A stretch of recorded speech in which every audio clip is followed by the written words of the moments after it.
Takshashila YouTube channel வாயிலாக இப்பொழுது நாம் தரிசித்து கொண்டிருப்பது ஸ்ரீலங்காவில் உள்ள யாழ்ப்பாணத்தில் அமைந்திருக்கும் திரிகோணமலை. தமிழர்கள் அதிகம் வாழும் பகுதி திரிகோணமலை. இந்த திரிகோணமலையில் தென் கைலாயம் என்று அழைக்கப்படுகிறது இந்த பகுதி.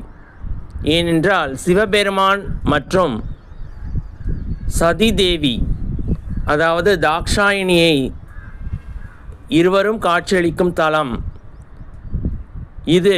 சக்தி பீடங்களுள் ஒன்று. சதிதேவியின் உடல் பாகங்கள் சிதறி விழுந்த இடத்தில் இந்த கோவில் அமைக்கப்பட்டிருந்தது. போர்ச்சுகீசியரால் இந்த கோவில் முற்றிலும் இடித்து தரைமட்டமாக்கப்பட்டது. இதன் மூர்த்தங்கள், விக்கிரகங்கள் குளங்களிலும் கிணறுகளிலும் பதுக்கப்பட்டன பாதுகாப்பு கருதி. இந்த ஒரு பக்கம் கடல், ஒரு பக்கம் மலை, ஆழமான துறைமுகம். இப்பேற்பட்ட ஒரு அற்புதமான இடம் திரிகோணமலை. இங்கே சிவபெருமான் சக்தி தேவியுடன் காட்சியளிக்கிறார். மிகவும் பிரசித்தி பெற்ற தலம்.